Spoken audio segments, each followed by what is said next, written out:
Para de falar sobre uma dívida gigante do Clube Atlético Mineiro com o Paulinho. Você vai lembrar que no fim da temporada passada, Paulinho, Atlético e Galo se acertaram para uma transferência gigante. 117 milhões de reais em dinheiro, além do repasse de dois atletas, Gabriel Menino e Patrick. O Palmeiras abriu os cofres para ter o Paulinho. Ficou combinado que desses 117 milhões, 35 milhões seriam do Paulinho. Palmeiras paga ao Galo, que repassa o dinheiro ao jogador. O Atlético resolveu antecipar praticamente toda a grana em instituições bancárias, mas não repassou qualquer centavo ao Paulinho, que está cobrando dinheiro e cogita inclusive recorrer à justiça. Essa informação havia sido trazida ao longo da quinta-feira pelo jornalista Thiago Fernandes. Dá para dizer que o ano de 2025 está entre os piores da carreira do Paulinho. Além de ter esses 35 milhões de reais para receber, ele não consegue jogar sem dores no Verdão. Já havia sentido e sofrido com isso na temporada passada pelo Galo, até por conta dessa questão, precisou passar por uma intervenção cirurgia na canela. 4 meses de recuperação e a estreia no Palmeiras somente no mês de abril, mas ele continua com muitas dores. Até por isso, desde que foi contratado, apareceu apenas em 14 jogos do Verdão, com 2 gols e 2 assistências, uma única vez como titular. E o próprio Paulinho admitiu, depois da última partida no Mundial de Clubes, que esse jogo como titular lhe custou muitas dores e um processo de recuperação extremamente mais longo do que dos outros jogos como reserva. Repercutindo a informação de que TT, a ex-atleta do Grêmio, hoje no Panathinaikos, interessa. Já entrei em contato com o Pablo Bueno, que é o representante do TT, o cara que acompanha o TT desde que esse ponta surgiu no Grêmio.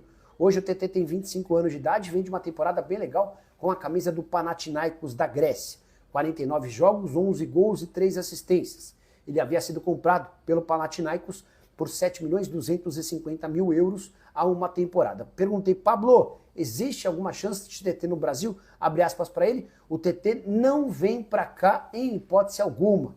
Ele foi eleito o melhor jogador do último campeonato grego. Vai continuar no futebol europeu. Cravou o empresário do atleta. Há a possibilidade de o TT sair do Panathinaikos, mas para se mudar por um clube maior em uma liga de mais expressão do que a do campeonato grego. Contrato por lá até julho de 2028. O Léo Galo. Boa noite, Nicola, beleza? Novidades sobre o Atlético. O Léo, agora à tarde surgiu uma informação que eu achei curiosa. O Paulo Brax deixou vazar que o Atlético negocia a contratação de um atleta que não faz parte das prioridades. As prioridades na visão do Cuca são um zagueiro e um volante. E o Atlético está negociando com um jogador que não é nem zagueiro nem volante. Mas segundo o Paulo Brax, essa possibilidade de negociação se dá por uma ótima opção de mercado. Sabe aqueles achados? Você vai numa loja de roupa, está procurando um boné e uma bermuda, mas você acha uma camisa super linda e com um valor bem legal. É basicamente isso que o Atlético justifica quando admite estar conversando com um jogador que não é nem zagueiro nem volante, tá? E essa negociação ela pode prosperar nos próximos dias. Assim que tiver um pouco mais de detalhes, conto para vocês, tá bom? O nome do jogador e a posição não foram reveladas, pelo menos até esse momento. VPX, boa noite, Nicola. Por que esses times não acertam as finanças conforme o Flamengo? O Flamengo estava devendo muito e teve uma reformulação gigante, enorme. O que falta para esses times saírem da lama? Vamos lá. Primeiro que assim, quanto maior torcida você tiver, menor o tempo de recuperação que você vai precisar. Porque se você tem muita torcida, você tem mais capacidade de faturamento e aí você diminui o tempo sem títulos. Por que os clubes não têm a coragem de fazer esse mesmo movimento que o Flamengo fez? Porque é muito difícil.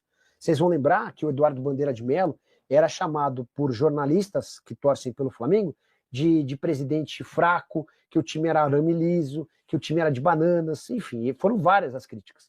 Porque o Flamengo, que é o mais popular do país, ficou um tempão sem ganhar títulos, disputando poucos títulos, correndo até algum risco de rebaixamento em alguns campeonatos.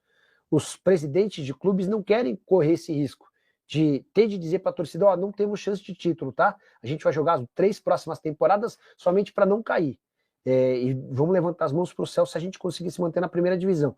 Ninguém tem essa coragem.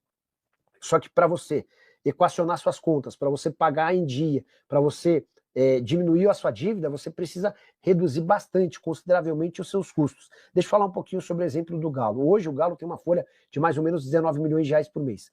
E o Atlético busca, desde o ano passado no mercado, alguém que aporte 700 milhões de reais. Movimento dos mais complicados. Quem é que vai colocar a mesma grana que foi suficiente para comprar o Vasco e o Bahia? E por comprar, entenda-se alguém que assumiu 100%, 100% não, mas 90%, 70% das ações e passou a ser o manda-chuva desses clubes. No caso do Galo, não, você vai aportar 700 milhões e vai se tornar mais um sócio, ao lado do Rafael e do Rubens Menin, do Ricardo Guimarães, do Vorcaro, enfim. Por que eu disse sobre o Galo? Se o Atlético não conseguir esse aporte de 700 milhões de reais, é possível que o Galo precise reduzir de forma drástica a sua folha. E em vez de 19, o Galo vai precisar gastar 15 milhões de reais por mês. Para abrir mão de 4 milhões de reais, você imagina, precisa sair o Hulk, precisa sair o Júnior Santos, precisa sair o Rony, são movimentos impactantes que um time que hoje tem alguma chance de brigar por títulos tem por conta, especialmente, desses jogadores mais caros. O Joseph Kevin, tem possibilidade de o Fred jogar no Galo, Nicola? Boa pergunta. O Fred, que é torcedor do Atlético, teve recentemente lá na Arena MRV, não há possibilidade, tá? O Fred até foi consultado para o Atlético entender as condições, mas o Fred tem contrato longo lá na Turquia, salário alto, titular absoluto por lá. Hoje o Atlético não se sente em condição de fazer qualquer tipo de negociação nesse sentido. Fred Fenerbahçe, 32 anos de idade. Temporada que passou, de 45 jogos, 5 gols e 6 assistências. Titular absoluto na equipe de José Mourinho, tá? Antes do Fener havia passado pelo Manchester United e pelo Shakhtar Donetsk. Esse é um dos caras que certamente está muito bem de grana. O Iori escreve assim, Nicola, se o Lyon for rebaixado, se você viu, acompanhou a palestra do Paulo Brax e contratações do Galo, uma das informações a partir dessa palestra é essa negociação um pouco mais próxima, né, de um jogador do Galo, mas que nem fazia parte dos planos.